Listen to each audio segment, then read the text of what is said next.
Welcome to CityWise. I'm your host, Tiana Stevens. CityWise is produced by the City of Rochester to shine a spotlight on city living at its best, and that includes information to help keep you informed. Rochester is fortunate to be one of 4 cities across the U.S. with the regional office of the National Center for Missing and Exploited Children. The National Center provides a wealth of safety and prevention resources for the community centered around keeping our kids safe. We're joined by Ed Sook, Executive Director of the National Center for Missing and Exploited Children, and Pam Weaver, Director of Community Engagement Education. Thank you both for joining us. Ed, if we could start, the National Center's been around for 30 years now. Give us a little history about the National Center for Missing and Exploited Children. I'm happy to do that. And yes, we are recognizing our 30th anniversary this year, which is really quite exciting for us. The National Center's been around for 30 years on a national basis. Started in 1984 in Alexandria, Virginia, and it was kind of birthed out of tragedy. 6-year-old Adam Walsh, the young son of John and Reve Walsh. John, obviously most commonly known from America's Most Wanted, was abducted and murdered in 1981.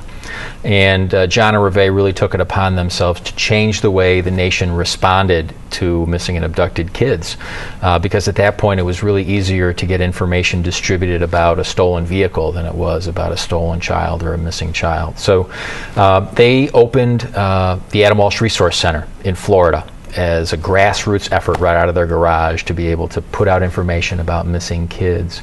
And in 1984, Congress signed into law the existence of the National Center for Missing and Exploited Children as a very unique, not-for-profit, private organization that exists as a mandate for Congress. And how did the Rochester office come about? Well, you know, we're firm believers that things happen for a reason, and there's close connections that ultimately birthed this organization. So Lou and Kathy Bavone are the founders of our office here in Rochester, our New York regional office. And Kathy was high school friends with John Walsh back in their Auburn, New York days, because John and Reve are from upstate New York. And Lou and Kathy, wanting to do something in the Rochester area to support missing and abducted kids, they opened the Adam Walsh Resource Center here, just like John and Reve had opened the Adam Walsh Resource Center in Florida. And it was very much a grassroots effort. You know, they put out educational material. They started to hold some fundraisers to create a revenue stream, and then it was very successful. But in the 1990s, early 1990s, the Adam Walsh Resource Center joined in with the National Center to become the New York regional office. So that's kind of where it all came from. So just as the National Center is recognizing its 30th anniversary, our regional office right here in Rochester is recognizing our 30th anniversary in 2014. Great. What is the mission of the National Center for Missing and Exploited Children? Well, it's pretty multifaceted at this point. I think we're very well known as an organization for finding missing children. And we can go right back to the milk carton days where there were missing children on milk cartons. And I think that's held a very long legacy, even though it was only in existence for about a year. But our mission is to find missing children and to prevent the sexual exploitation of children and to provide support and training to law enforcement and the professionals who serve victims of missing and exploited children. And how prevalent is the issue of missing children? Well, the issue is pretty extreme. We have about 2,200 kids that go missing every single day in the United States, which is an enormous number. And if we kind of bring it back to New York State, we've got about 20,000 kids that go missing every year in New York State, and about 1,000 that go missing right here in Monroe County every year. So it's a significant number, and that number includes kids that are runaways, lure away kids, throw away kids, which is a horrible situation where children are actually kicked out of their homes. But it also includes about 200,000 family abductions and about 58,000 non-family abductions, or abductions that take place by an acquaintance or a stranger.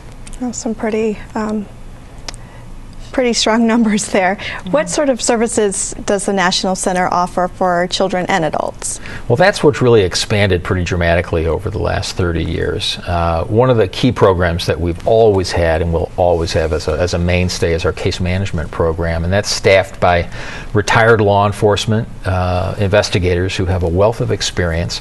They're on the clock with us full time, and they provide case management support to law enforcement in their searches for missing children. So lead development, distribution of posters, they act as a liaison with the parents, family members of missing kids. We have a case analysis division. Those are kind of our research maniacs. They're tremendous at developing information and helping to kind of tie situations together and lead development together. And then over the course of the last 20 years in particularly, we've really expanded the work that we do when it comes to the exploitation of children, the sexual exploitation of children. And we developed the cyber tip line, which is the nation's 911 for the internet. So anyone can report on issues of child pornography or child prostitution or child sex tourism or inappropriate domain names with a little bit of information or a great deal of information. And then we have a couple of other programs that are very specific to exploitation. One program that I'm especially fond of is the Child Victim Identification Program. And that's staffed by a group of about 40 analysts that spend really all of their days trying to identify the children that are found in images and video of child sexual abuse.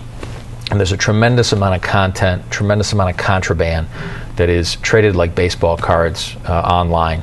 And this contraband are images and video of children being victimized. And we need to be able to find where those kids are. So we actually have a full-time analyst, and we'll be adding a second full-time analyst right here in Rochester to do just that work, to determine where those kids are based on clues that they see in those images.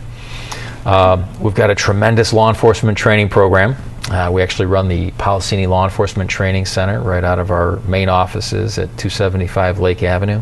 And we have an incredibly rich education program. And I'm proud to say that our New York branch, our Rochester office, is the highest producing program across the country when it comes to delivering safety education programs to kids and parents and adults, not only across our community, but across the state. And Pam, that's kind of where you fit in. Yes. Explain your role. What is it that you do? All right, there are 6 educators, including myself, not just here in Rochester, but we have regional offices in Buffalo, in Utica, and also in the Capital District region. So we go out on pretty much a daily basis to schools, to community groups, which could include Girl Scouts, church groups, etc. And we offer our educational programs. What we're trying to do is really get parents and kids to understand important safety information that can protect them from potential abduction or child going missing. And also internet safety has become a huge concern. So we're in schools offering age-appropriate programs from kindergarten through high school to protect kids from online situations that could be dangerous. And on your website, there's a wealth of informational videos, and one in particular geared at the older kids is called Julie's Journey, and we're going to take a look at that.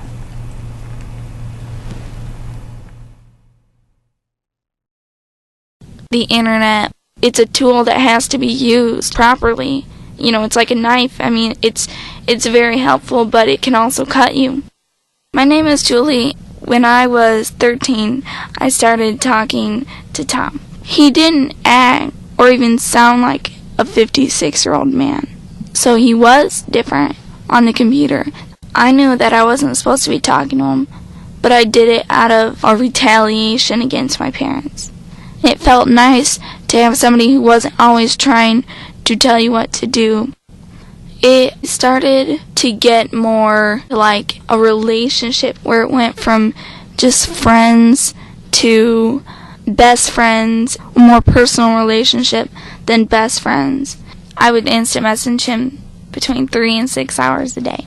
I was really upset whenever I couldn't get on the internet because I knew that he would be like, "What were you doing?" and he emailed me like 10 times wondering where I was at, then you feel like extremely bad about it. It was an opportunity for him to manipulate more. I trusted him more than anybody else. He mentioned, wouldn't it be nice if we were together all the time? And then the thought came up of running away. The night I left, I kissed all my brothers goodnight, and he was in his truck, and we just rode out. I ran away for 3 weeks. The day that I was found, we were on our way to Reno. Somebody reported us and saw our truck. I knew pretty much it's over. And I never really thought the day would come. He's going to be in jail for 25 years. He sent a letter to me saying that it was my fault and that he was going to kill me if he ever got out of jail. I was really upset because he didn't say anything about caring about me. I didn't think of his background, and I didn't apply it to myself, and so maybe he could have done anything to me, even killed me.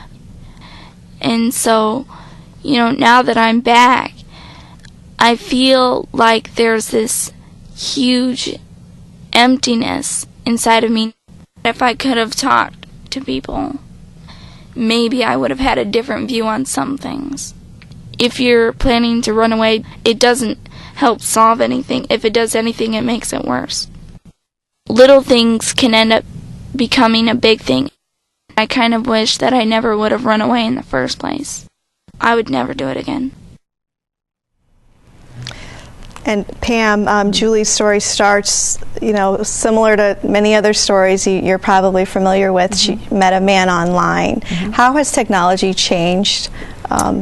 I think it's changed tremendously. When you think about, even young people in their 20s just didn't grow up with the opportunity to be playing with an iPad when you're, a toddler. Young kids, even preschool age, are very tech savvy. They start off with playing games, but it's very easy to move into social networking sites. And what we're hearing from schools is that children as young as 4th and 5th grade are on Instagram.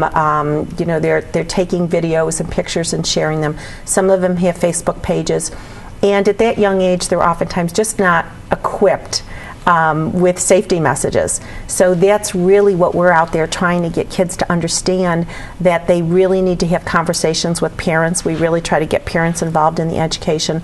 And we want kids to understand how they could use the internet in a safe, responsible, and respectful way, because not only are there concerns like online predators that Julie encountered, but also there's issues with cyberbullying, with sexting, with kids sharing, inappropriate and too much information. So we just want to help them to be good digital citizens, as they move on, because technology will continue to grow in their lifetime. And so the program NetSmart is geared towards that younger age. Tell us about that program. Yeah, NetSmart starts off with programs that we can share with kindergartners. We have a presentation called Router's Birthday Surprise.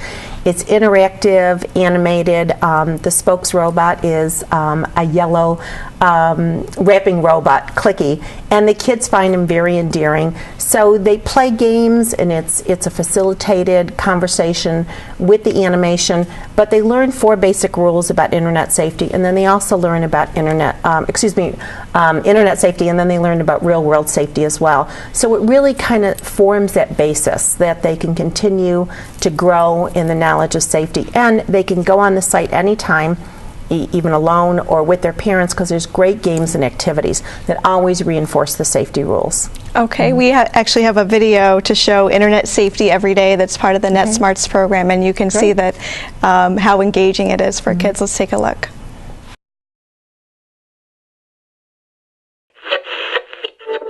Coming in at number 1, it's Be Safer Online by Clicky and the NetSmarts Kids.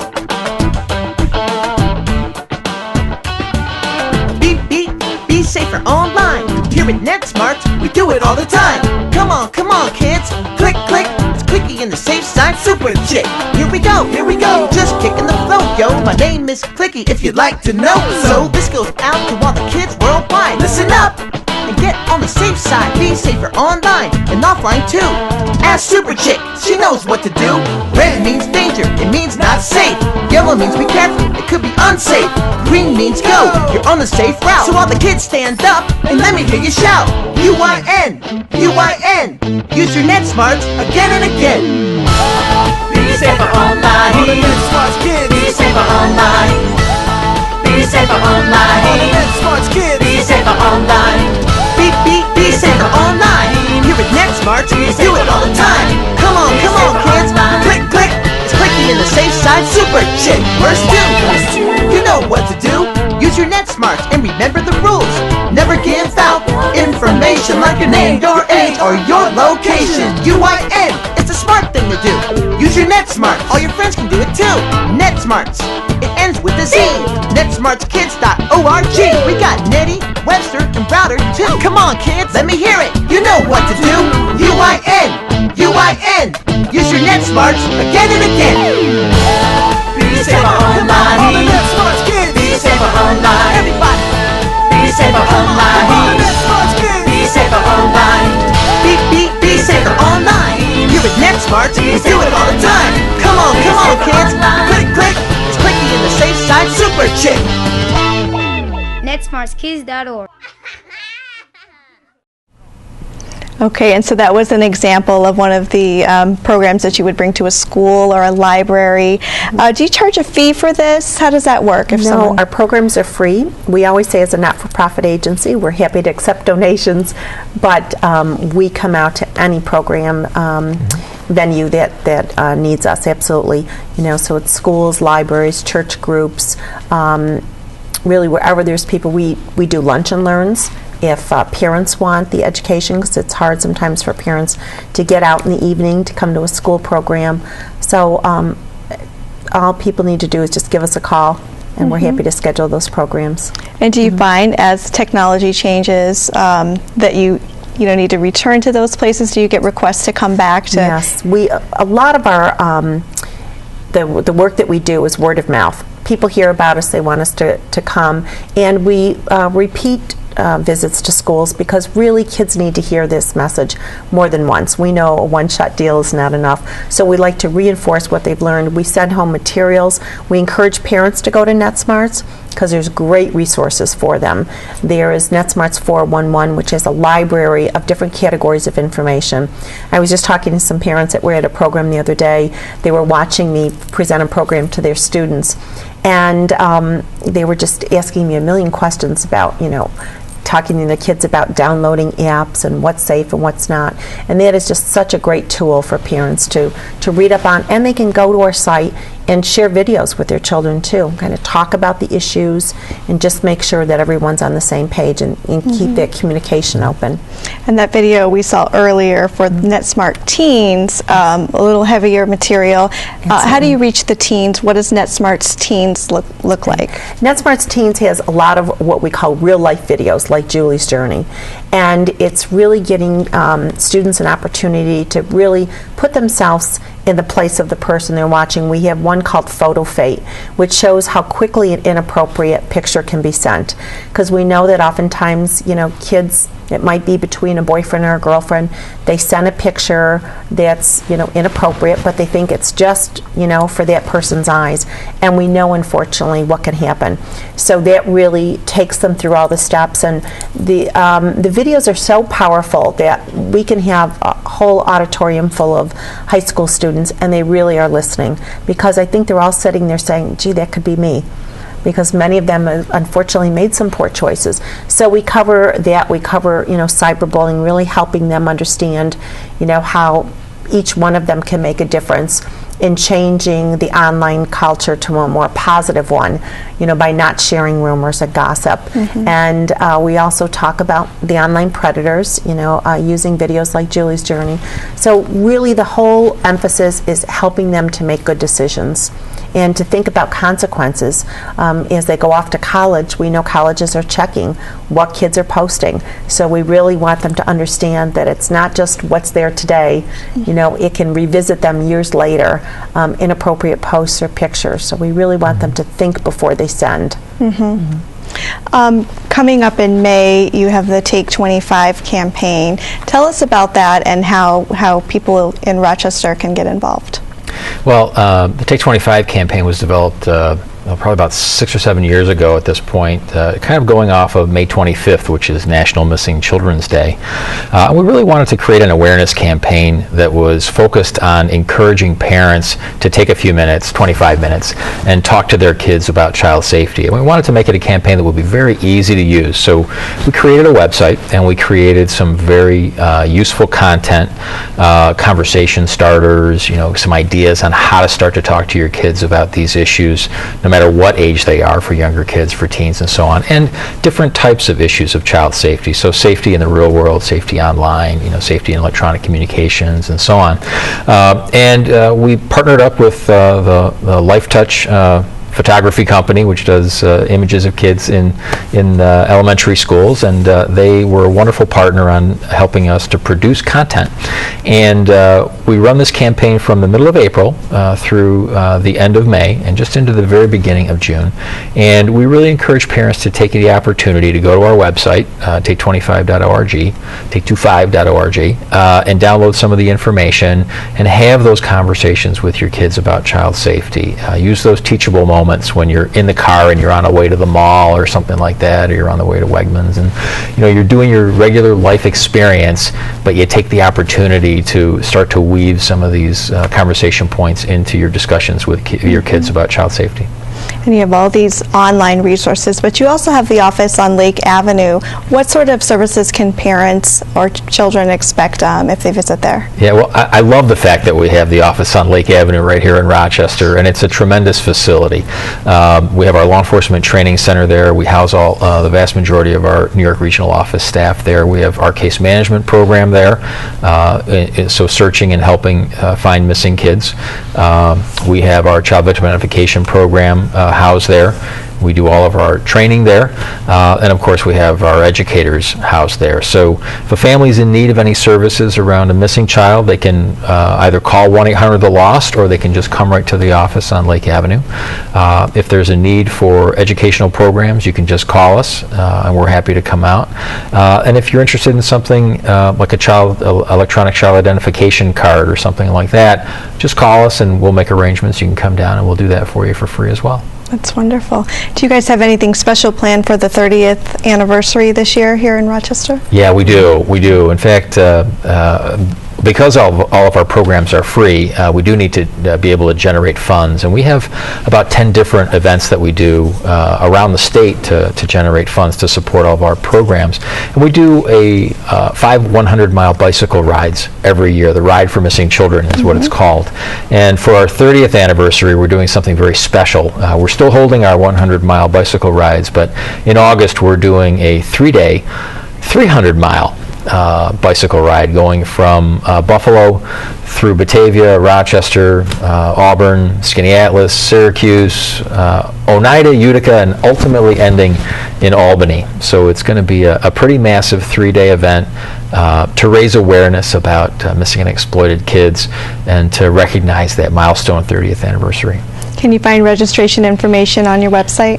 You will be able to find it very soon. In fact, there will be additional pages that are added to missingkids.com that'll have all the information on the 30th anniversary ride. Okay. Any other events besides that scheduled for the year? Well, nationally, there are only 2 other events that are taking place to recognize the 30th anniversary. There'll be a major honorary dinner taking place in April, which is coinciding with the day that Congress signed the authorization for us to exist. There'll be an event on the West Coast that will be in correlation with the day that we actually opened as a national organization, and of course our 30th anniversary Ride for Missing Children. But we're going to end the year with our annual dinner auction, which has taken place for 29 years, so it'll be the 30th time we've done it, and that is our Dish It Out Gala, which will be at the Rochester Riverside Convention Center on November 8th. Okay, that sounds great. Well, thank you both for joining us, and thank you for the work that you do in our community. Thanks for having us. And to learn more about the National Center for Missing and Exploited Children, you can visit missingkids.com. You can also call 1-800-THE-LOST. Thank you for joining us on this edition of CityWise. I'm Tiana Stevens, and we'll see you next week.